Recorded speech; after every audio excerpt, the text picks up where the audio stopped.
So this is my first program of my first assignment. I have used both as a list here and taken sequence as an input from the user. If the user gives the correct input sequence, then it will print as puzzle solved, or else it will print as puzzle failed.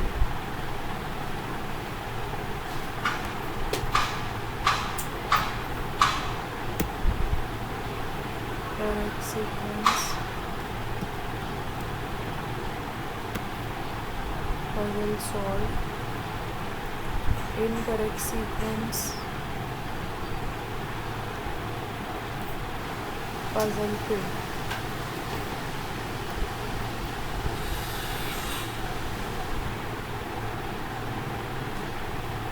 This is my second program of my first assignment. I have imported random to generate random integers within the range here from 1 to 7. It will basically print from 1 to 6. So when the user gives the input 0, this loop will keep running, and as soon as the user gives another input other than 0, then it will exit the loop and the program will be stopped.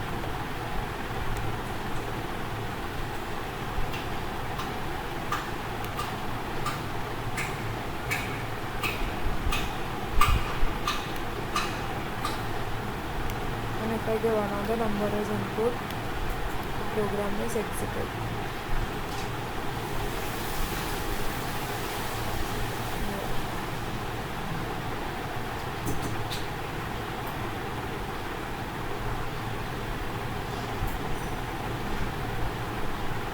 This is my third program of the first assignment. Here I have taken site as a raw input, and I have opened a file site.txt. This is my site.txt.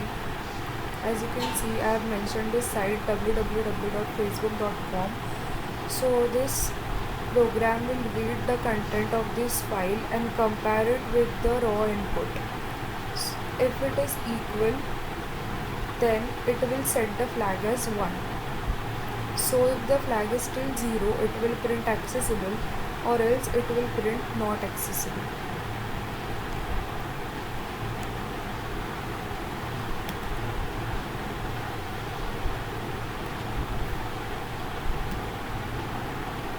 I'll input facebook.com.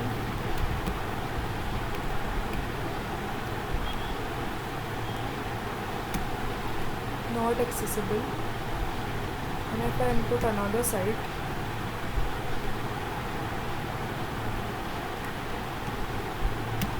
accessible, as it is not there in this file site.txt.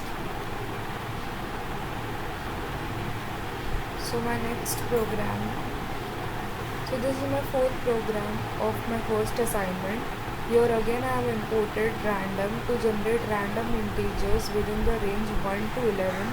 So it will generate numbers from 1 to 10 basically. So I have taken this for loop and taken an input from the user to guess the number. So if the guess is greater, it will print this. If the guess is lesser than the number, it will print this, or else if the guess is correct, it will print this. And it will run for 3 times. If within 3 times the user is not able to guess, it will print the number which is generated by the random.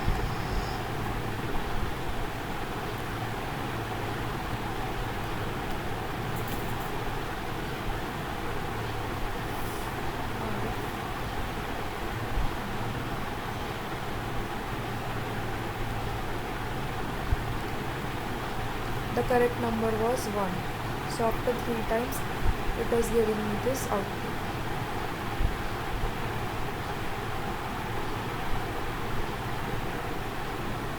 This is my fifth program of my first assignment. Here I have taken book as a list, and these are the page numbers which are there. So I have taken a loop to print these page numbers.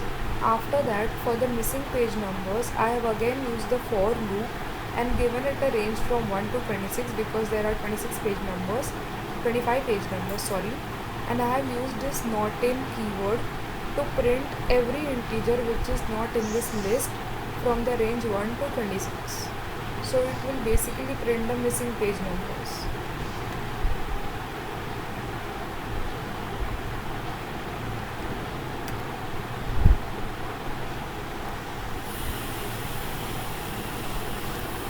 So these are the existing page numbers and these are the missing page numbers.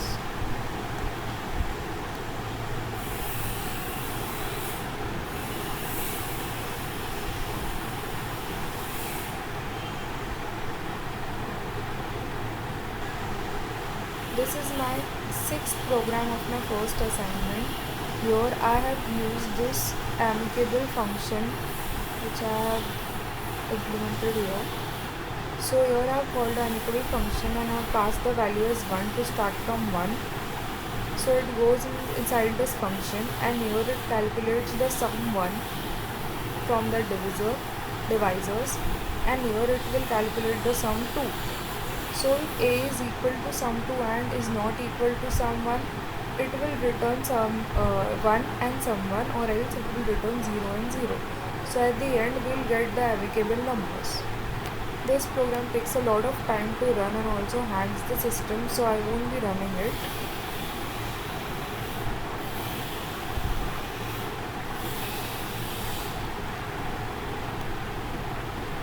This is my 7th program of my first assignment.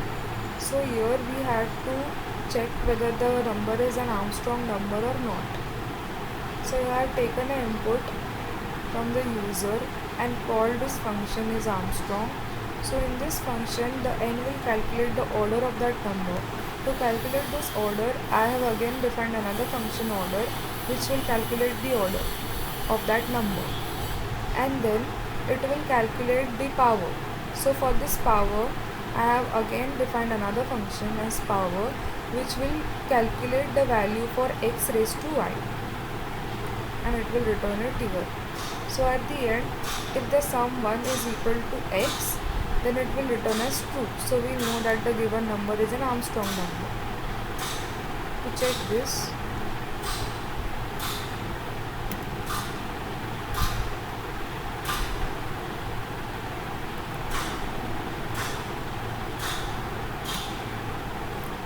so 153 is an Armstrong number, true.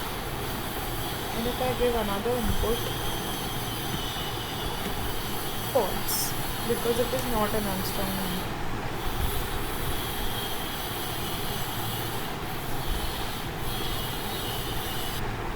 This is my 8th program of my first assignment. So this is my driver code and this is my matrix which I have defined here, and I have called the LU decompose this function. So here basically I have two loops, one for lower, one for upper, and for decomposing the matrix into upper and lower triangular matrix, I have again used two loops. So this for loop will be for the upper triangular matrix and this for loop will be for the lower triangular matrix. And as these both will be computed, at the end for displaying the result, I have again used two for loops. This one is for lower and this one is for upper. And this is the output while I run it. This is my lower triangular matrix and this is my upper triangular matrix. This is my 9th program of my first assignment. We had to find the first 10 harmonic divisor numbers. So for that, I have taken number and denominator and one list, and I have first set x and y to 1 and 1. So first in this while loop it will run for 10 times to find the first 10 numbers. So first it will find the divisor, proper divisors, and if the divisor is being found, then it will increment the number and it will append that number into the list L1 which I have defined here. So that number will be appended in my L1 list, and at the end the total number which will be obtained from here will be given to the numerator.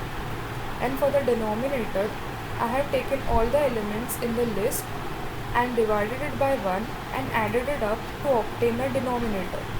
And at the end the result is being generated by dividing the numerator by denominator, and that result is being checked whether it is an integer or not.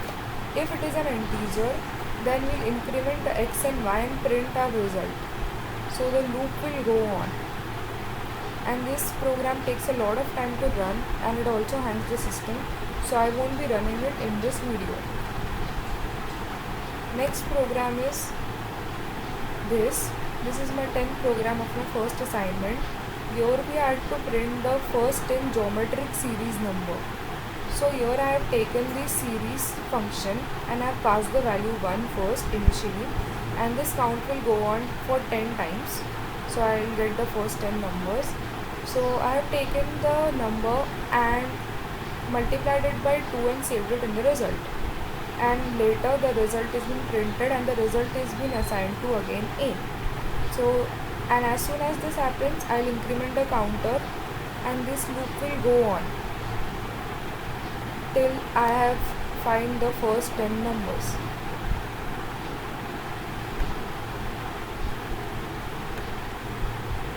As you can see, these are the first 10 simple geometric numbers, geometric series numbers. This is my second assignment of activation records. So the first case here is the recursive functions. So this is my function that calculates the factorial of a number through recursion. The global variables are allocated statically in the initial portion of the stack.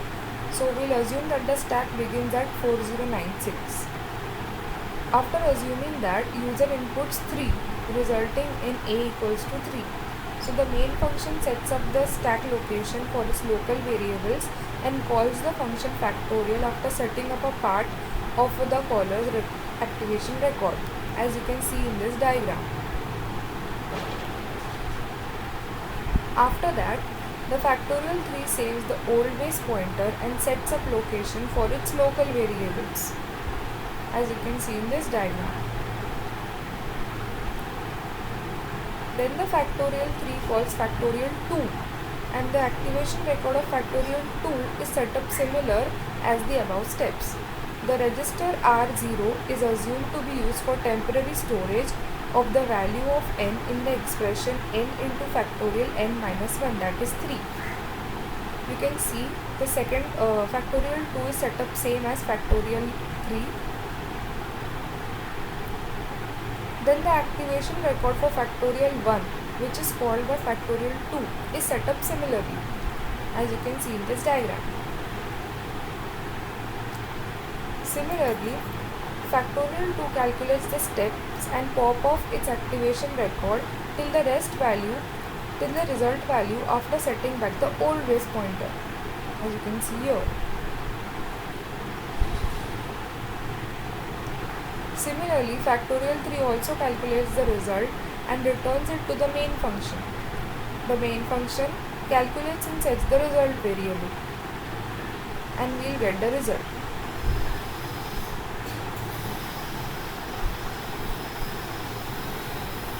Our second case is stack smashing. So we'll take an example where the code tries to access the forbidden regions of the computer memory. So this is a function. So here, as you can see, the overflow of allocated memory is happening.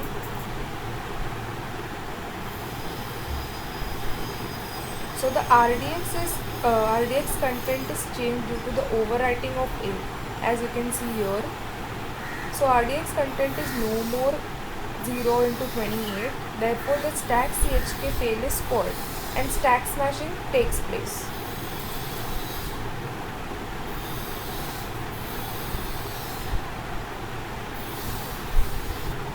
This is my third assignment.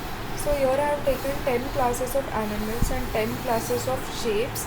So in the animal classes, I have taken this initializer, and inside it I have declared my public data members, as you can see here. And again in the class I have taken another function display dog, which will access this public data members and print them. I have created an object here, pass the values for those three variables, or I can say three data members, and via that object created, I'll access this function which will print this. I have done it similarly in every other class of animals. So in shapes, class shape, for example this class circle, I have again taken two data members, but this time the data members are not public but private. So I have initialized them inside this constructor, and I have taken a private member function initially to display the content, or I can say display the data members. These will access the private data members. So to call this private member function or access these private member function, I have made another public member function which will in turn call this access this private member function, and this private member function will access these private data members. Then I have created an object, passed the values, and I have called a public member function of the class. I have done it similarly in other classes of shapes. If I run this is the output. As you can see, name, sound and legs, and name and area for the shapes.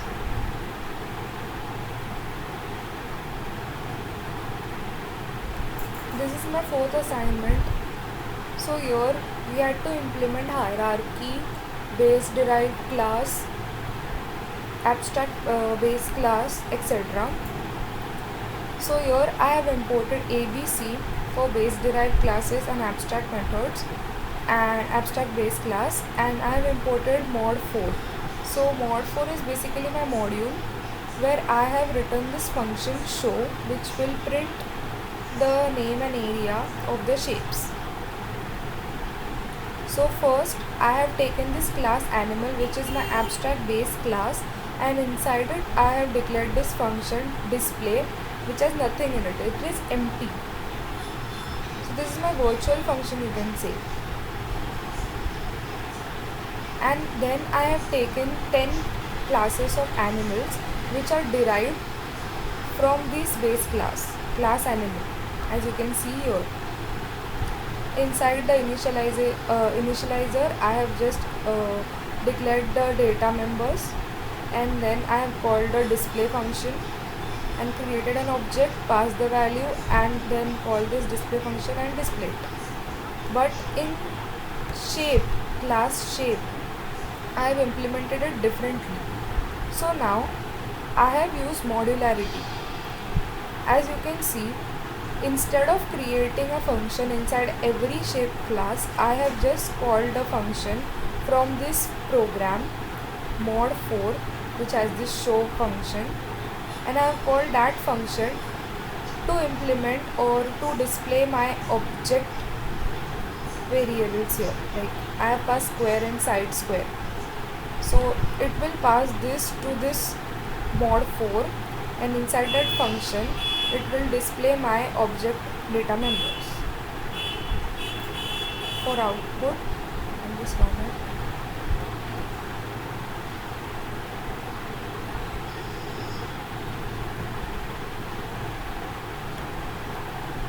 As you can see, it hasn't created any problem here, and it has called the function from mod 4 and it has printed it correctly, same as our normal traditional way of printing.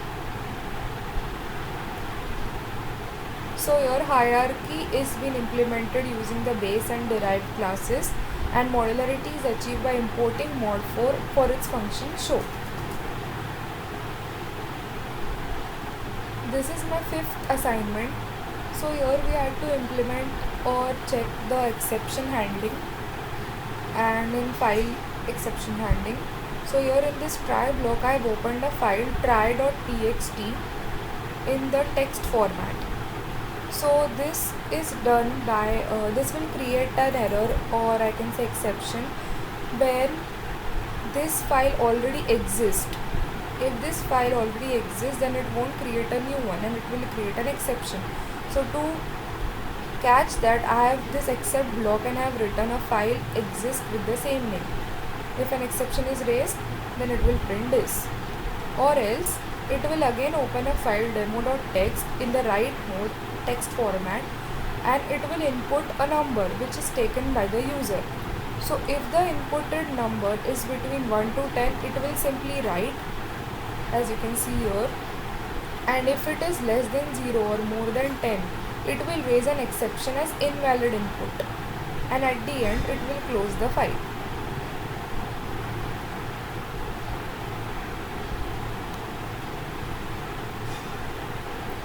I'll run this. As you can see, it hasn't raised an exception for the try block because this file doesn't exist. So I'll input a number 6. It has successfully done it. Now if I try to rerun this, now this time this file has been created, so this must raise an exception and print this statement. As you can see, it has raised an exception and printed the statement. This is my 6th assignment. Here we had to create a application like paint like application. I have used tkinter to implement that. So I have imported this color chooser. I'll tell you why. So first, this is my main class, and inside it I have this initializer where I have initialized my data members and given it certain values according to the needs. This is for drawing the line. This B1 motion C.bind, it is for drawing the line. This is my paint function, and inside it I have adjusted the paint brush, that this smooth equals to true, capsule equals to round. So I've just basically set its width and fill. In this reset function, it does resetting or cleaning the canvas. So if I have to clean it or reset it, this function will be implemented. This change W is for changing the width of the pen through the slider, and it will change it according to the value of this E. Then clear is to delete everything. Change foreground is the changing the pen color basically, and it will be changed using this color chooser which we had imported here. As you can see, color chooser from the tkinter. And this is my change background function. This will change the background color canvas also using the color chooser. This is my function for draw widgets, and here is the width. I'll run this program.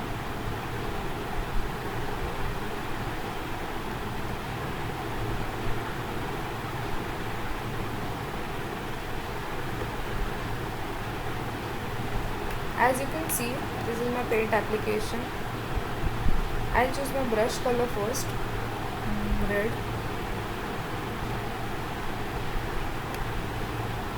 If I want to increase the pen width, I'll scroll it downwards.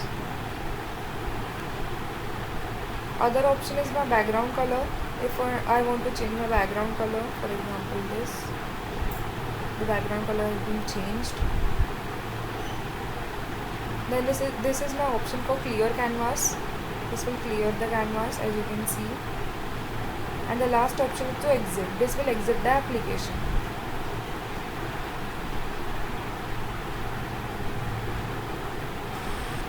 This is my 7th assignment, and this is my first program of my 7th assignment. So here we had to enter an nth element and print that nth element from a list. So this is my list. I have printed the list first. Then I am taking an input from the user, that which nth element is to be printed, and after I have taken it, I have printed that nth element by using this print statement.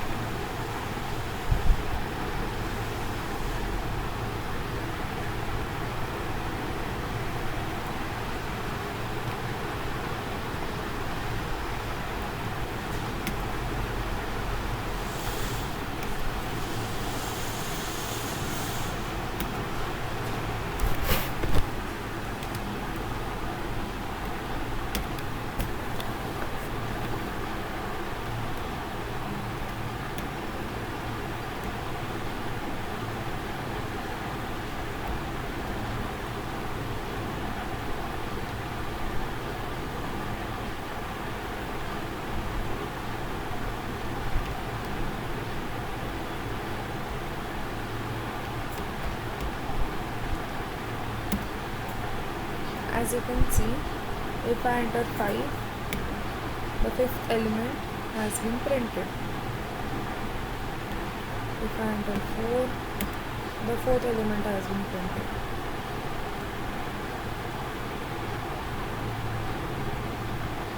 This is my second program from my 7th assignment. So here we had to implement factorial with recursion and without recursion using list. So I have taken a number whose factorial is to be found. Then this is my without recursion program. It will loop from 2 to n and it will perform this, and at the end it will print. So this is my without recursion, and this is my with recursion program. It will again return the value and at the end print the answer here fractally.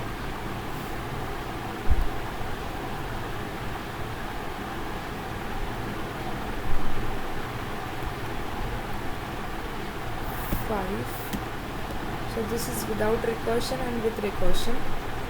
Both answers are okay.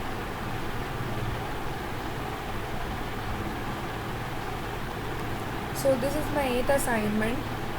These are the facts, airport and flight, and these are my clauses which are dependent on the problem statement which was given. So available will check whether a flight is available from A to B. Cheap flight will check whether a flight is available from A to C via A to B via flight C. Then the route available will check whether a flight is available. Cheap flight will check if the rate is less than 400.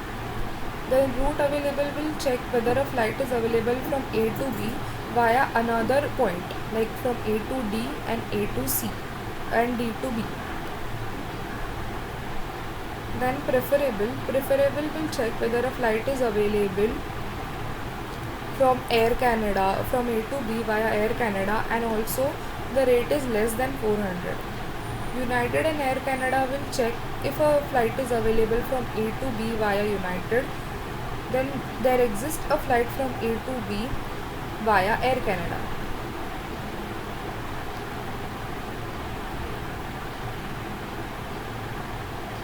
I check the available clause here. I am inside this assignment PL. Available from London to Toronto.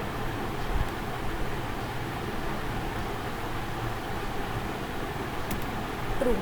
As you can see here in this fact, there is a flight available from London to Toronto. Next we'll check the clause cheap flight.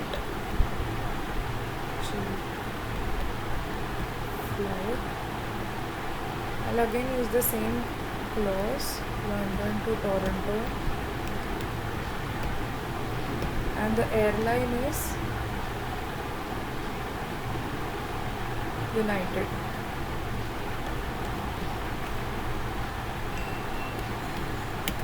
As you can see, it has written false because the rate is not less than 400, it is more than 400. Next clause we will check route available.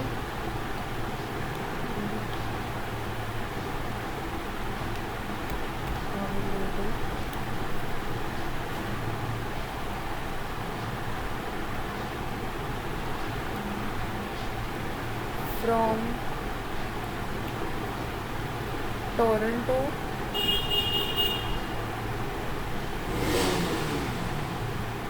to Malaga.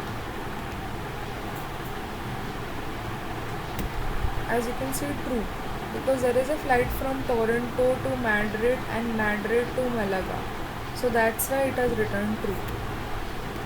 Next is preferable.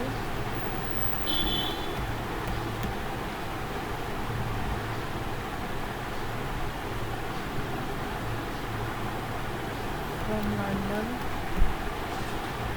to Toronto,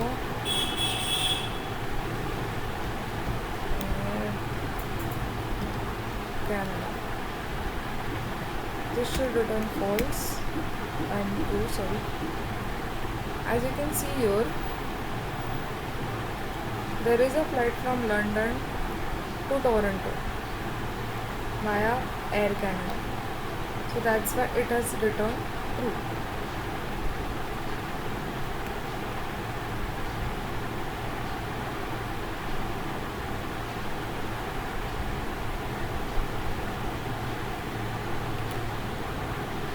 I'll check the last clause now. United.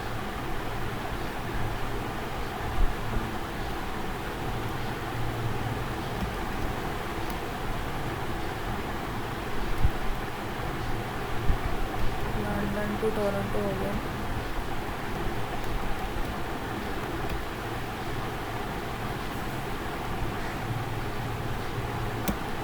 True. Because there is a flight from London to Toronto via Air Canada and also via United. That's why it has returned true.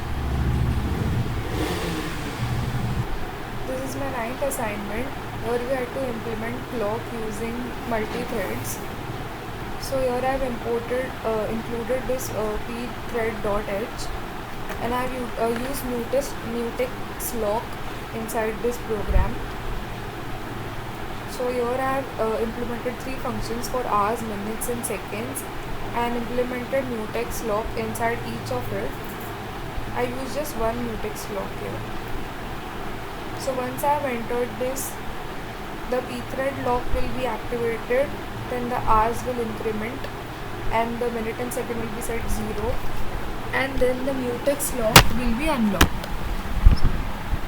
Similarly, it has been done in minutes as well. It will increment the minute by 1, it will set second as 0 and it will unlock.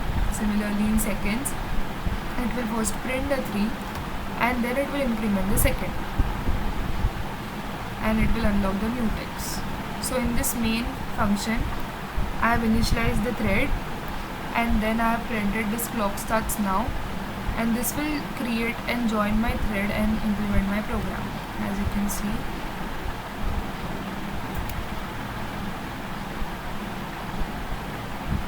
For convenience, I have set the value as 5 because it will take a lot of time to figure out for minutes and hours. That's why.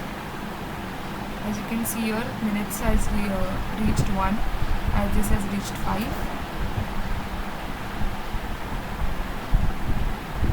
So this will go on implementing so on. This is my project presentation. So these are my members of the project.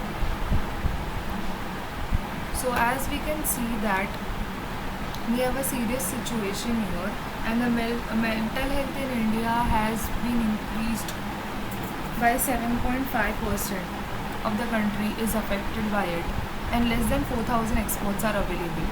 So illness is also followed by denial and hesitation to seek help and health remains as a taboo subject. So how we intend to solve it is spread awareness about mental health, facilitate the interaction between the help and the seeker, professional psychiatrists. Our solution is we book an appointment experts associated with us and get help immediately. This allows people from any area to connect with the best doctor available, overcoming the geographical constraint. The technical details are UI is designed with React.js, server-side scripting is written in Node.js, database uses MongoDB, text messaging and chat is designed using WebSockets and with the help of Socket.io library. The video chat is a feature using WebRTC technology peer-to-peer connection. Thank you. So as you can see, this is my login page. So your email address. So we can go to the patient's profile by inputting the credentials before. We can edit the profile here. After that, you can log out or you can go to the chat to chat with the doctor and book an appointment. You can book an appointment with any doctor or a specialist which is available. So if you need to book one, then click on the doctor's book appointment. Then you have to select the appointment slot. So from what date till what time you have to set it according to your preference and confirm it. As you can see, the appointment has been set. Afterwards, you can log out.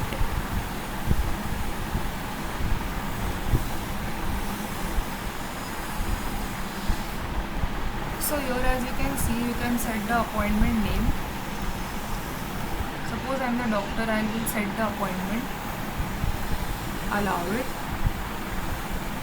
You can see I am being visible here. After that, I have to click here and share this private link. Suppose I am the patient, so I will enter my name.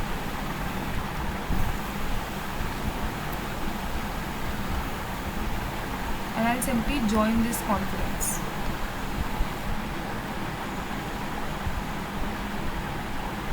As you can see, I'm available here. This is to mute or unmute the video. This is to pause or unpause the video. This is for the volume buttons. And I'll exit.